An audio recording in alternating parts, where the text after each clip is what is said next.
He took out student loans and was accepted at one of the nation's most prestigious law schools, Harvard.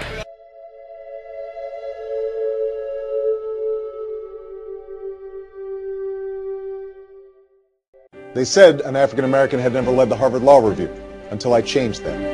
In the state Senate, they said we couldn't force insurance companies to cover routine mammograms. But we did. Mr. Obama. The senator from Illinois is recognized. Thank you very much, Mr. President. Thank you to my dear friend and colleague from West Virginia. Mr. President, I am proud to be sponsoring this amendment with the senior senator from West Virginia. He is absolutely right that Congress has abrogated its oversight responsibilities, and one way to reverse that troubling trend is to adopt a sunset provision in this bill. We did it in the Patriot Act, and that allowed us to make important revisions to the bill that reflected our experience about what worked and what didn't work. I don't oppose war in all circumstances, and when I look out over this crowd today, I know there is no shortage of patriots or patriotism. What I do oppose is a dumb war. Us rushing headlong into a war unilaterally was a mistake. The next president of the United States is not going to have to address the issue as to whether we went into Iraq or not. The next president of the United States is going to have to decide how we leave, when we leave, and what we leave behind. That's the decision of the next president of the United States. John, you like to pretend like the war started in 2007. You talk about the surge. The war started in 2003. And at the time when the war started, you said it was going to be quick and easy. You said we knew where the weapons of mass destruction were. You were wrong. We thought he had weapons of mass destruction. It turns out he didn't. You said that we were going to be greeted as liberators.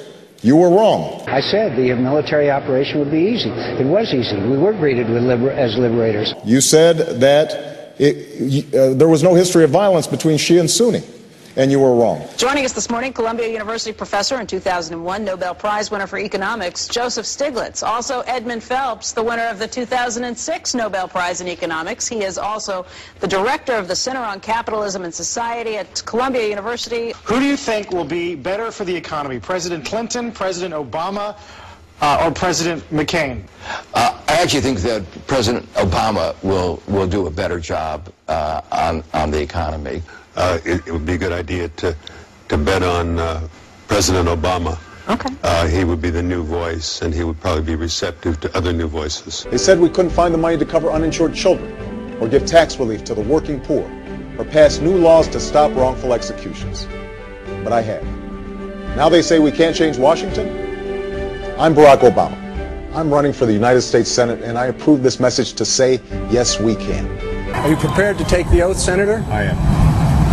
I, Barack Hussein Obama, I, do solemnly swear I, Barack Hussein Obama, do solemnly swear that I will execute the office of President to the United States faithfully. that I will execute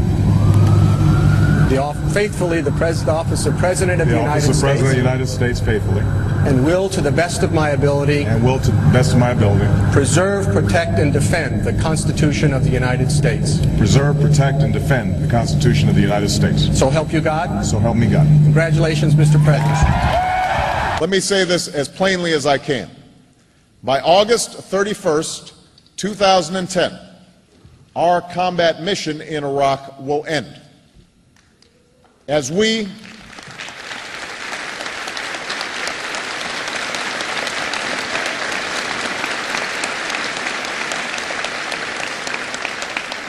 President Barack Obama was awarded the 2009 Nobel Peace Prize. Peace diplomacy is founded in the concept that those who are to lead the world must do so on the basis of values and attitudes that are shared by the majority of the world's population. The Norwegian Nobel Committee said it attached special importance to President Obama's vision of and works toward a world without nuclear weapons. The committee chairman also said Obama has created a new climate of international politics. Hi, I'm Bill O'Reilly. Thank you for watching us tonight. President Obama wins the Nobel Peace Prize, and that is the subject of this evening's Talking Points memo. Now, if you listen to talk radio today, some are very agitated the president is being honored by the Nobel Committee. I don't believe this! There aren't words for this. Well, there are, but it's just... You imagine, folks, how big Obama's head is today? I didn't think it could get any bigger. Folks, I think the people who used to run the election board for Saddam Hussein's government were hired by the Nobel Committee here to tally the votes. I don't believe this!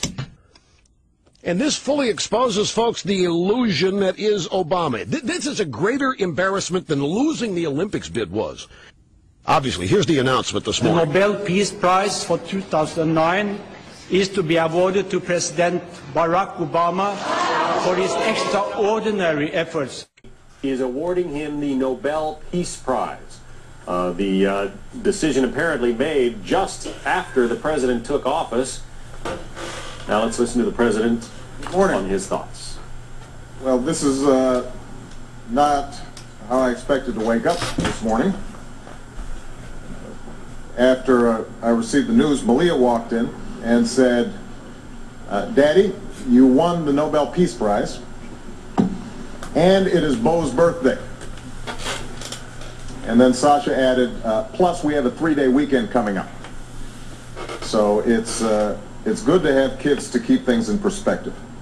I am both surprised and deeply humbled by the decision of the Nobel Committee. I will accept this award as a call to action, a call for all nations to confront the common challenges of the 21st century. We can't accept a world in which more people are denied opportunity and dignity that all people yearn for. The ability to get an education and make a decent living. The security that you won't have to live in fear of disease or violence without hope for the future. It's hard for me to be objective about this because I'm so disappointed personally. I mean, I deserve it pretty much. I mean, President Obama and I have done about the same amount to bring about world peace. Because it feeds into the storyline that he's a show horse and not a workhorse. It's a nice award and the money isn't bad. He's got nothing to show for this big shift in U.S. foreign policy, but I think that if it continues, it will in fact make us weaker. It was clearly seen by the Norwegian Nobel Committee as a way of expressing European gratitude for an end to the Bush administration. What did Iraq have to do with what? The attack on the World Trade Center. Nothing. Did he win it? That is hilarious. Not since Marissa Tomei won her Best Supporting Actress award. Marissa Tomei did more to win the Academy Award than my cousin Vinny. Is that what you wanted for? I stand corrected. Okay, then Barack Obama has done to win a Nobel Peace. Rush says I'm a moderate, neutered moderate. I don't believe this! President Obama has won the Nobel Peace Prize. I want to talk to you a little bit about the Nobel Prize. Yep. My first thought was, this is just so revealing on how this whole system works.